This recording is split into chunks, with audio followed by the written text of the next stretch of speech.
Hello అండి. రీసెంట్‌గా మేము వెళ్ళిన ట్రిప్ కుక్కి. ఇది బెంగుళూరుకి 280 కిలోమీటర్స్ దూరంలో ఉంటుంది. నన్ను అందరూ ఎక్కువగా అడిగిన క్వెషన్ వచ్చి అక్కడ సేవల గురించి అడిగారు. సో, దానికోసం ఒక వీడియో చేస్తే బావుంటుందని చెప్పి ఈ వీడియో చేస్తున్నాను.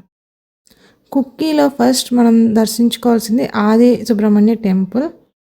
ఇక్కడ స్వామివారు పుట్ట రూపంలో ఉంటారు. ఇది కుమారధార నది ఒడ్డున ఉంటుంది. ఇక్కడ రోజు మనకి అభిషేకాలు, నిత్య పూజలు జరుగుతూ ఉంటాయి. మనం మొదటిగా దర్శించుకోవాల్సింది ఈ ఆది సుబ్రహ్మణ్యుడినే. ఇక్కడ ఈ కుక్కీకి మెయిన్ కథ ఏంటి అంటే, వాసుకి గరుడికి భయపడి ఇక్కడ శివుని కోసం తపస్సు చేస్తుంది. అప్పుడు శివుడు వరం ఇస్తాడు, ఇక్కడ సుబ్రహ్మణ్యుడు నీకు అండగా నిలుస్తాడు, నీతో ఉంటాడు అని. ఇక్కడ విగ్రహం కూడా ముందు వాసుకి, పైన ఆదిశేషుడు, ఆ పైన సుబ్రహ్మణ్యుడు ఉంటాడు. ఇక్కడ సుబ్రహ్మణ్యుడు వాసుకి కలిసి ఇక్కడ విగ్రహ రూపంలో ఉంటారు. ఇది మరెక్కడ మనం చూడలేము. ఇక్కడ సుబ్రహ్మణ్యుడు వాసుకి కలిసి ఈ విగ్రహ రూపంలో మనకి కనిపిస్తూ ఉంటారు. ఈ విగ్రహం చూడటానికి చాలా బాగుంటుంది. ఇక్కడ నుంచి మనం కొంచెం ముందుకెళ్తే ఇదిగోండి, ఇక్కడ మనకి కుమారధార నది కనిపిస్తూ ఉంటుంది. ఇక్కడ కూడా చిన్న స్నాన ఘాట్ ఉంటుంది, ఇక్కడ కూడా స్నానం చేయొచ్చు. ఇది గుడి వెనక అన్నమాట. ఇక్కడ నదిలో దొరికే రాళ్ళతో ఇల్లులాగా పేరుస్తారు, రాయి మీద రాయి. అలా పేర్చిన వారికి సొంత ఇల్లు కల నిజమవుతుందని చెప్పి ఇక్కడ వారి నమ్మకం. అలాగే మేము కూడా కొంచెం ట్రై చేసాం, అలా రాళ్ళను పేర్చాము. ఇది మొత్తం ఆది సుబ్రహ్మణ్య గుడి బ్యాక్ సైడ్.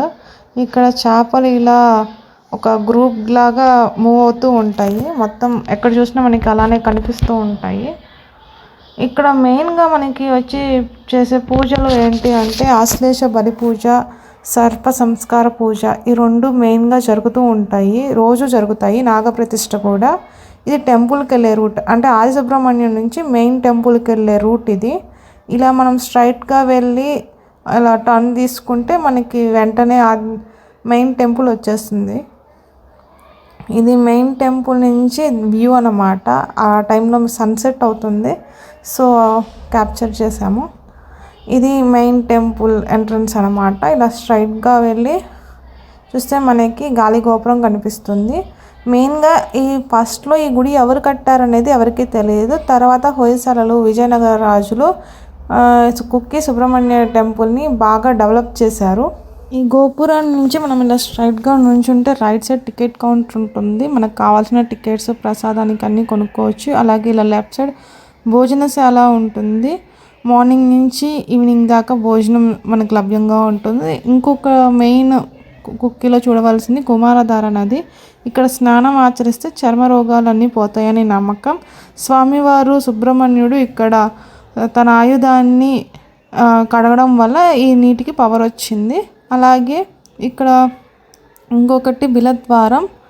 ఇక్కడ వాసుకి కొన్ని సంవత్సరాల పాటు తపస్సు చేసింది. ఈ బిలద్వారంలో నుంచి లోపలికి కాశీ దాకా దారి ఉంటుందని ఇక్కడ ప్రజలు చెప్పారు. అలాగే ఇక్కడ మనం చూడవచ్చు అన్నమాట, కాషన్స్ అన్నీ ఇక్కడ రాసి ఉంటాయి బోర్డు మీద. అలాగే ఇంకొకటి వచ్చి మహాగణపతి టెంపుల్. మెయిన్గా కుక్కీలో చేసేది సర్ప సంస్కార పూజ. ఇది ఎవరికైనా నాగదోషాలు ఉన్నవారు చేయించుకుంటుంటారు. ఇది సర్ప సంస్కార పూజ చేసే యాగశాల. దీని ఎదురుగానే సర్ప సంస్కార పూజ చేసే వాళ్ళకి భోజనశాల కూడా ఉంటుంది సపరేట్గా. ఈ టికెట్ వచ్చి 4000 ఉంటుంది, ఇంక్లూడింగ్ రూమ్స్ అండ్ భోజనం. ఈ పూజ 2 days చేస్తారు. 2 days కూడా వాళ్ళు చెప్పింది చేస్తారు. చివరి రోజు నాగప్రతిష్ఠ చేయడం ద్వారా ఈ పూజ కంప్లీట్ అవుతుంది. ఈ 2 days కూడా మనము గుడి వాళ్ళు చెప్పింది పాటించాల్సి ఉంటుంది. అలాగే ఇంకొక పూజ వచ్చేసి ప్రార్థనా సేవ. ఈ సేవ టికెట్ 100 రూపీస్ ఉంటుంది. ఇది రోజుకి 2 సార్లు జరుగుతుంది, మధ్యాహ్నం 12:30కి అలాగే సాయంత్రం 7:30కి. మనకి ఏదైనా కోరిక కానీ సమస్య కానీ ఉంటే ఈ సేవకు వెళ్ళొచ్చు. మన కోరిక కానీ సమస్య కానీ అక్కడ ప్రధాన పూజారికి చెప్తే అది నెరవేరాక ఏం చేయాలో ఒక లిస్ట్ ఇస్తారు, దాంట్లో సేవ టిక్ చేసి ఇస్తారు. మన కోరిక కానీ సమస్య కానీ తీరాక మళ్ళీ కుక్కీకి వచ్చి ఆ సేవను చేయొచ్చు. ఇంకా రోజు జరిగే సేవలు చాలా ఉంటాయి, నెక్స్ట్ వీడియోలో చెప్తాను. రూమ్స్ అండ్ సేవ లింక్ డిస్క్రిప్షన్లో ఇస్తాను. Thanks for watching. Please subscribe.